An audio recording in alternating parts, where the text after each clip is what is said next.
I've talked a lot on this channel about what your net worth should be by a certain age, but not about what it actually is, the reality of it all. We haven't done a proper deep dive into what the real net worth numbers look like across the country. So today, you're going to get the scoop on how your net worth compares to your neighbor, your parents, your brother's Gen X prepper friend Eric, who always comes to Thanksgiving, everybody. Plus, I'm going to share my secret that keeps your net worth going up as the years roll on. But before we get started, anybody remember this guy here? Yeah. Roughly 96,000 of you who watch this video should remember. And if you can't remember what my net worth is, I'm gonna have to ask you to hit that like and subscribe button out of respect for all my butterfly bros. I don't even want to know what that means. To start, let's do a quick recap on what net worth is and why it's important. Your net worth is what you own minus what you owe. Assets minus liabilities. It has nothing to do with your income. It's simply the total value of your assets, things you own, like your house, cars, your investments, cash, your extensive collection of Harry Potter Funko Pops, etc., minus your liabilities, aka debt. Credit card debt, student loans, car loans, your mortgage, that kind of thing.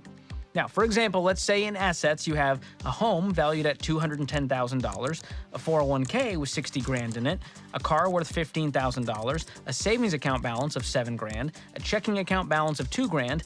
Well, you add it all up, you've got $294,000 in total assets. Pretty good. But on the So one thing to note here, that is classically how you calculate net worth. But I did want to highlight the fact that some people adjust their personal calculation a little bit. And I'm going to share a little bit of why they would do that. I'm expecting that the net worth values that George is going to share here are the matter of fact definition, which is what he just described, which is everything that you own minus everything that you owe, which can include a variety of aspects in it. But wanted to highlight some of the reasons why, if you were going to start calculating your own net worth, what you might want to adjust a bit. And so some of those things, like I think he had the joke of their Funko Pops, you probably want to be cautious of adding in items that you need to resell after purchase, like also including your car in this scenario, because those values change over time, and also there's no guarantee that that is a reliable number. And so I'll use the car, for example, which is, it might have a current value today, but it's likely going to reduce in value over time, because that's how general depreciating assets work, like a car. And so if you include it in your net worth, it can give you an unrealistic sense of progress, as an example. And also, again, it has to be whatever you can get from it. So I think oftentimes, if we're starting to value our own items, we can be a bit optimistic about these things. So if you have your own car, you might say it's $15,000, but maybe if you're to actually try to sell it this afternoon, you might only get 10K for it. And there's no way to know that exact number because you're not in those markets every day. Or the same thing with the Funko Pops, which is maybe there's one sale of a particular doll that happened at a particular time, and that might have been an exorbitantly high price, but maybe they're not going for that price anymore. But you won't necessarily be aware of that unless you're keeping very close into the market. And there's no way you're going to be up to speed on every aspect of everything that you own. Like, even if you are an expert at Funko Pops, or you are a car expert in the used space, you might know that particular value, but not of everything else that you own. So sometimes folks don't include this because it's unrealistic that you're actually going to sell them for any purpose. So for these net worth statements, they can help you understand where you are financially at this point in time. But it also requires that you sell those objects. And so it's unrealistic that you are going to sell your clothing or something like that, even if you own them and that they do have some monetary value, because you likely will still want to wear them to have every day. Same thing for your car, which is you probably are going to need your car. And likely by the time that you try selling your car, it's going to likely be for a reason, hopefully, such as like it's not functioning as well, it's not as safe as what you would like it to be, and not just purely for like aesthetic reasons. And so at that point, it's likely even worth less because maybe you're deciding on a improvement or maintenance that you need to do, and you're saying, well, do I invest another $1,000 into this car right now, or do I get a new car? And at that point, that car is going to be even less valuable than what you're estimating. And on top of that, sometimes folks exclude their house for a similar reason as well, which is while your house, you generally expect the value to increase, which generally happens due to maintenance plus the underlying value of the land. Oftentimes, the house, like the building itself, is actually a depreciating asset because it functions the same way as a car, which is it gets worse over time. So every day after you maintained something, that thing is likely going to exist for less time and then therefore has less value. And so your house is basically like a mix of depreciating assets plus an appreciating asset of the land. And so while that doesn't necessarily mean you should include it or not on that premise alone, some folks like to exclude it because they don't plan to sell their house. And so I wouldn't encourage that for folks, again, because that might overinflate your expectation. But that is the standard calculation. Flip side, let's say you also have credit card debt totaling 12 grand, student loan debt to the tune of 35 grand, a mortgage balance of 175 grand, a car loan of $10,000, medical bills of $1,000. Well, all of that adds up to $233,000 in liabilities. Now, the final step is to subtract your liabilities from your assets, which would bring your total net worth to $61,000. Now, the reason we're going through these mathematical gymnastics is because I want you to see the importance of knowing your net worth. Your net worth gives you clarity on where you are financially, and that way, you know what you need to do to get to where you want to go. It is the best scoreboard for where you are financially, not your stupid credit score or the Land Rover that you drive. And if you've never calculated your net worth before, I'll drop a link below to a handy little calculator you can use to figure it out real quick. Okay, recap over. For the rest of you who have been keeping up with your net worth, you might have noticed your number do a little hop and a skip and a jump over the last few years. In fact, the Federal Reserve found that between 2019 and 2022, the median net worth of Americans surged 37%. And this is across all different types of families, socioeconomic statuses, and demographics. Just a fun fact. In that same study, the Fed also looked at net worth by age, which is what we're talking about today. Now, two things I want to point out before we look at the numbers. Number one, the reason age is the main factor here is because net worth tends to grow with age as people move up in their careers and accumulate more assets like a home or investments. And then, of course, there are phases of life, like during retirement or when you're raising 4 teenage boys, where wealth decumulates. God bless the grocery bills for the parents out there. Number two, the numbers we're looking at today don't actually represent the average net worth of certain age brackets. We're looking at the median, which is actually a much more accurate picture. And if you don't believe me, go find a fourth grader to explain it to you. Here's my fourth grade explanation. Averages include the crazy high numbers and the crazy low numbers, which can skew your results, while the median is simply the number right in the middle of the data if it were listed from smallest to largest. Got it? Good. Get it, got it, good. We're going to start with the median net worth for those who can. So another reason that he didn't necessarily elaborate on there is that especially as you get more and more numbers, the median becomes much more useful, like in the case of population. Because in the example that he did give, he did highlight the downsides of the average, which is low numbers and high numbers can skew the difference quite a bit. But because he also just showed seemingly a random set of 5 numbers, it's unclear in that example, for me personally, whether 3 is more representative or 8 is more representative of that sample. But just wanted to highlight, because what's going to happen with a population of individuals like us in America is that there's literally going to be millions of data points. And so there's going to be a lot more of clusters of values that exist. And generally speaking, because wealth is kind of exponential, that there's going to be wider and wider gaps as you progress. So I do agree with his final statement of median, I do think is a better number for understanding financial numbers in a population, but also this is where a lot of this clusters. So you could see a lot of folks who are probably around the $0 mark. There's probably going to be a lot more of those folks than people who are around the $1 billion mark, even though those are arguably the opposite ends of the spectrum, though we all know some of us have net worths that are negative. But nobody has like a negative $1 billion, but there are people who have positive multiple billions. And so this creates clusters of folks. And also because it gets harder and harder to kind of dig yourself out, but then it gets easier once you progress. Usually we all kind of cluster in a particular area, generally speaking on the lower end of income. And so this is where median especially becomes more representative, because then 50% of people have more than that number and 50% have less than that number, where the average misleads you there. So in that example itself, 8 was the average, but 60% of the numbers were less than it, and only 40% were higher. And so that's where this discrepancy can come in. So it can lead you to think that maybe more folks have more money than they actually have. You can still attend young adult potlucks at the local Abiding Faith Lutheran Church, aka people under 35 years old. As of 2022, the median net worth of Americans under 35 was $39,000. So just going to pause there for a second. That's definitely not a high number by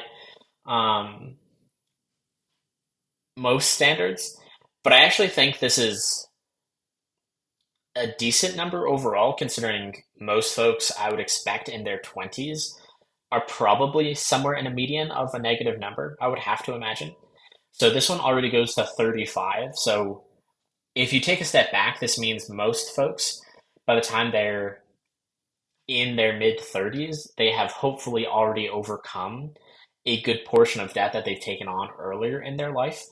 And so I do think that's a good sign overall that we are making some noticeable progress, because a good chunk of the population leaves college with tens or hundreds of thousands of dollars in student loans. And it's not like you leave school immediately with like hundreds of thousands of dollars of income. And so it will take time for you to pay off those loans. And so while this isn't a high number, it is nice to see that people are making progress, and that most people can expect by the time they're in their 30s that they have handled most of the debt that they might have accumulated in their younger years. If that feels low, it's because it is low. Now, obviously, not a very high number, but think about it. This is the time where you're at the earlier stages of your career, if you're in your 20s or early 30s, and you're likely still paying for student loans or other dumb decisions you made before your prefrontal cortex was fully formed. I know the lip tat sounded like a good idea compared to the lower back tat, but both still fall under the category of dumb. No regrets. You have no regrets? Dad? No? Like not even a single letter? All right, moving on. For people between the ages of 35 and 44, which is where I'm at, the median net worth is a little over 100. So this is definitely where we see a noticeable step up here, which is 35 to 44 is 135,000. So again, this is where these things start to accumulate. And so if you're younger, you might be looking at this number and think, wow, that's a huge number in some cases. Like, I don't know if it's possible for me to get there. But again, since this is the median, that means 50% of Americans have at least this much, if not more. And so that does mean that half of the population will have less. But it is also a positive sign that likely I would expect if you're in your 25 or younger years, you probably are at a negative net worth, then you finally hit positive, and then now you're actually at a pretty healthy number, generally speaking, even though that might not be enough for being on track for retirement purposes. I do think it's a great step up considering you progress to almost 100,000 at this age group. And again, this could be a compounding segment of maybe you've already bought a house and you're starting to pay it off. Maybe the appreciation of your house is starting to pick up. You've probably paid off your loans entirely by this point, hopefully. And so now you are saving noticeably for emergencies and for your retirement going forward. $35,000. Better, we're getting somewhere. And think about this one. A fair amount of these people are entering the throes of raising a family during this time frame. But despite the crazy costs of childcare and Boy Scout popcorn fundraisers, this is the time to prioritize saving and investing so that compound interest still has decades ahead of you to work its magic. Side note, if any scouts are watching this, hook me up with some of that white cheddar cheese corn ASAP. SOS. Okay, next up, people begrudgingly purchasing their first readers at Walgreens, those ages 45 to 54. Their median net worth is a little over $247,000. So now it's at 247,000. So again, this does seem like good progress, but actually I would say this number is a little disappointing to me at face value, just because or not necessarily at face value, because face value, it sounds pretty good, but when you think about it a little bit more, which is if you're under 35 and you worked hard to get to the point where you could pay off your student loans and interest is fighting against you, so like credit card loans or other debt, auto loans, home loans, student loans, interest is fighting you. So that means it is compounding negatively for you. But once you hit 35, we've said that basically most Americans have hit at least 0 or better for net worth. And then we've actually earned around 100K between 35 to 45 or 44 in that case. And so that seems like good progress. But here we're actually only gaining, again, a little bit over 100K in another 10-year span. And so the reason why that is a little lackluster in my mind is because this potentially implies that a good portion of their wealth isn't necessarily coming from appropriate vehicles. So high level, the S&P 500 has returned about 10%. I think some, depending on which time frame you're looking at, sometimes it's like 11%. And that's before including inflation. But for this case, 10% is a very healthy number. That means in a 10-year span, whatever you had should have more than doubled in value. And so if we just took the 135,000 and had that in like an S&P 500 fund, it likely would be probably close to 300K if you had done nothing else, like not including any other money, like every dollar you earned after 44, you just spent for your kids, vacations, whatever it was. And so this is where technically the money that you had as a net worth is underperforming compared to that. So that leads me to believe that a good portion of this net worth is not from necessarily retirement vehicles, because the 401k or things like that will invest in the stock market and so should have a similar return rate. And so the fact that we only really went from, I guess technically speaking, that was probably like 96,000 from 35 to 44, and then like 112,000 means that we only really grew $18,000 extra over that 10-year span. So you're only earning like an extra $1,000 over. And I would probably expect this just from raises, give or take. You know, maybe not all of that depending on what your starting salary is, but potentially more even depending on your starting salary. Because you're hopefully getting a raise at least every couple of years of a couple percent. And so that could in and of itself make this difference. So this to me is slightly disappointing in so much as this likely reflects a lot of people's values are probably in, again, going back to that earlier calculation on net worth, maybe their home, maybe their car.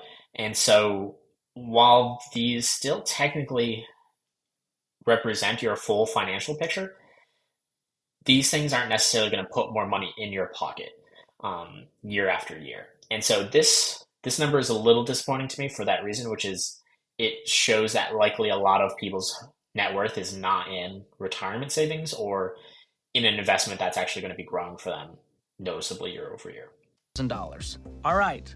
I'm feeling a little better about this. Not great, mind you, but better. We're talking $250,000 in their net worth. $250K sounds like a lot of money, but that also includes their home equity, everything in their retirement accounts, the cash, the cars, you name it. Still not doing great. And I think one of the reasons here is lifestyle creep. This is a big trap that people fall into in this stage of life. Now, I don't know if it's a midlife crisis thing or what, but it seems like every guy waxing a new fishing boat in his suburban driveway falls into this age range, right? Anyone driving a Mazda Miata is in this age range. Anecdotal evidence, but evidence nonetheless. What's up with the Miata? Such a tiny, even for a little guy. I'm like, I'm not going in that thing. All right, before we look at the next age range, a friendly reminder about the importance of cyber safety. Now, I know that might seem kind of random, but you know what else is random? Those calls and texts you get from spammers and scammers who found your personal info on the web.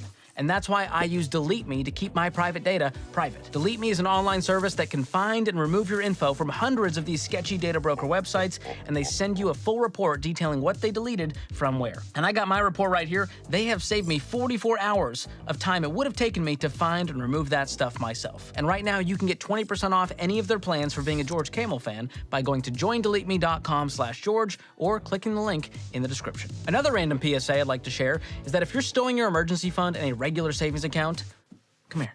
What are you doing? Don't be regular. Regular sucks. Put it in a high-yield savings account like the one offered by Laurel Road, one of the sponsors of today's episode.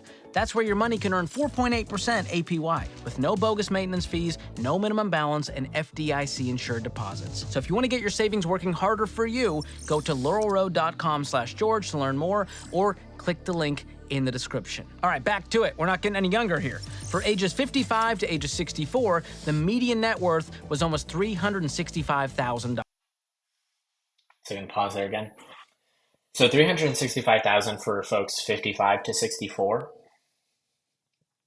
And I think there's maybe a mistake on this slide that says median income instead of median net worth. But again, here we're seeing like another 100K in growth from the previous category. So in this next 10-year span, give or take. And so this one is about just shy of like 120. I think it's like 118,000 is the growth. So again, we're starting to see this trend where you are starting to gain more money as you get older here. But it is slightly disappointing in so much as if you just took some of these numbers and put them into a compound calculator, you would expect drastically different numbers here for some of these things. And that is the disappointing part. And on top of that, folks who are 65 to 64, 365K at face value, again, is impressive. I think for many of us, if we had 365K, you'd probably be jumping for joy right now. But for retirement, if you're 65, that might not be as much as what you would hope. And that's fairly disappointing. And so, again, this is where you're likely still getting raises, hopefully, over a span of time here. And that could be accommodating most of that change, because, again, 118,000 is still more than what we made previously of the 112. But that's not keeping up with what you'd normally expect for growth. And so, just to put it into context here, so I just ran some of these numbers into an investment calculator. So even if you took 39,000 at the 35-year mark, and you set a 30-year span, which would be basically 35 to 65, and you added no more money, you just put that full 39,000 in, and then you checked up on them again, you'd probably be somewhere around the 680,000 mark at 10% rate of return.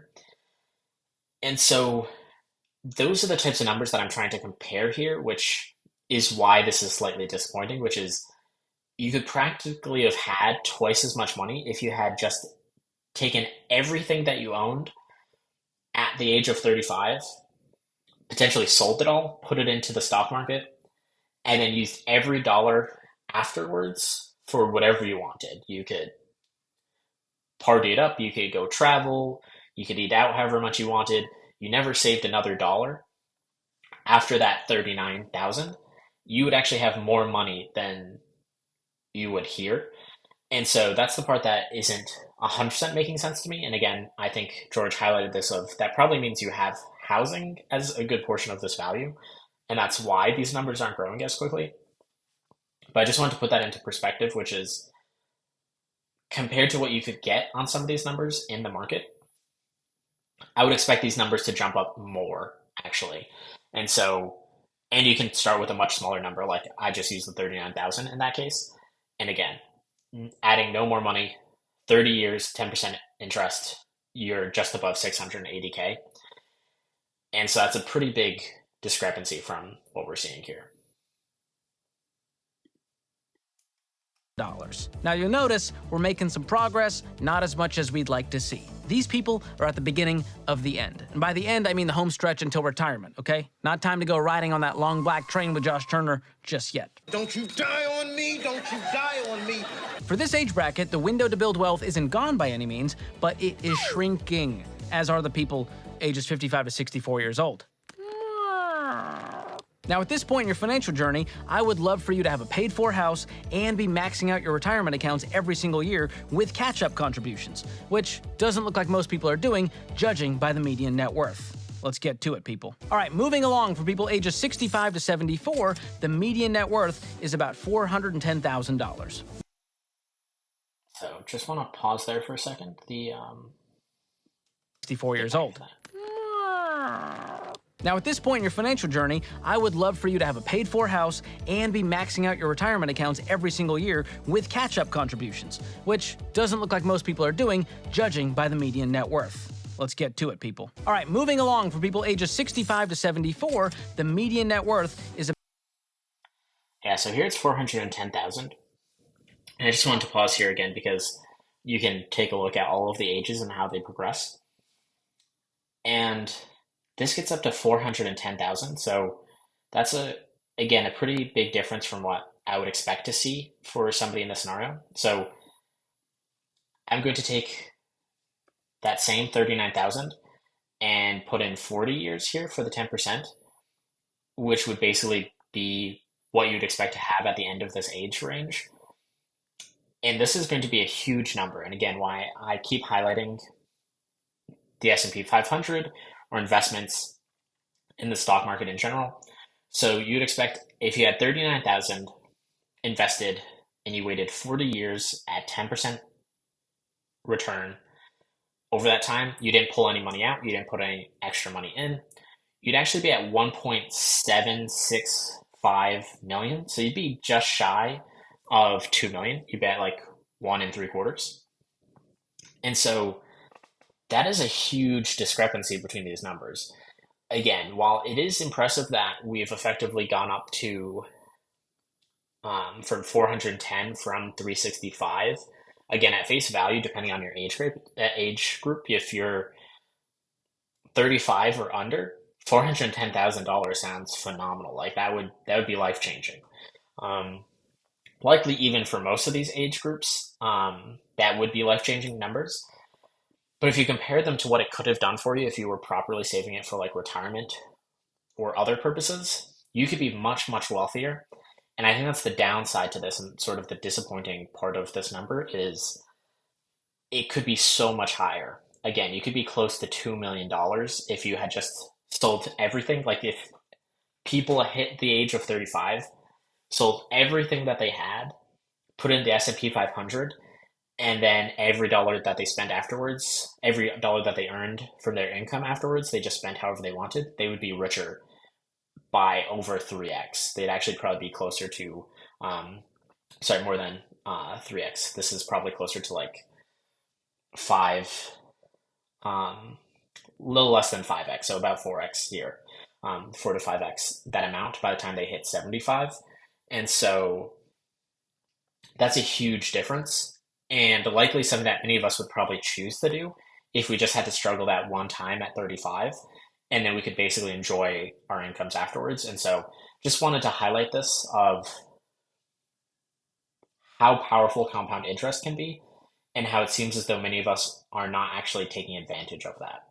About $410,000. Now again, if you think about people in this age range, they're pretty much retired at this point with not much to show for it, because a lot of that money's probably tied up in the equity of their home, some of it is in retirement, but not enough to retire with dignity. This is scary. And if you've been paying close attention, you may have noticed the growth between this age bracket and the last one was a lot less than it had been previously, which makes sense considering a lot of people are now drawing from their retirement savings, which is making this number not increase at the same pace. And oh, that's a good point. I think I miscalculated there. But yeah, so that was 365 to 410. So that actually would have been 45,000 is actually what you grew. So that likely is a discrepancy in what he highlighted of folks who are near retirement age. So this likely includes folks who maybe even retired at 60 in the previous bracket and are starting to draw down on their savings, and also other folks who are still working potentially to build up their savings. So that likely is leading to that discrepancy in the growth there, not necessarily just due to how much folks are saving, because I wouldn't expect every individual to be working all the way up until they're 75. Speaking of retirement, last but not least, the median net worth of people 75 and older is about... I was not expecting a number for that age. So 75 and older is 335,000. So again, I think this highlights kind of that transitioning point, which is 55 to 64. I would expect to be certainly the majority of that time is folks' savings, which seems to be reflected in the number, which is the savings are actually growing quite a bit. But then 65 to 74, the growth shrinks drastically because maybe half of those people aren't working and half still are. And then 75 and older, obviously I would hope nobody has to work, though maybe some folks still are out of choice. But I would still expect the vast majority of folks to not be working and probably starting to pull from their savings at this point. And so 335 doesn't sound like a lot to me at face value, again, because if you just take the fact that the average American household, I think, makes somewhere in the 60,000 a year range. And if the average American is only saving, I think I had seen less than 5% historically, they're spending the vast majority of the income that they have, or the vast majority of the money that they have saved at that point. So I think it's pretty safe to assume that the average American household is probably spending 40, 50,000 a year, even if you exclude their savings, maybe even taxes to some extent, which might not even be true for this net worth, because if you have it in the stock market, you still might need to pay income tax on some of this. And so if we use 40 or 50,000, in this case, that would only really get you 7-ish years. And so 75 and older would mean that like maybe you're going to run out of money by the time you hit 82, which is fairly old, but I do expect some people probably to be planning for older. I know I have family members who have hit older than 82.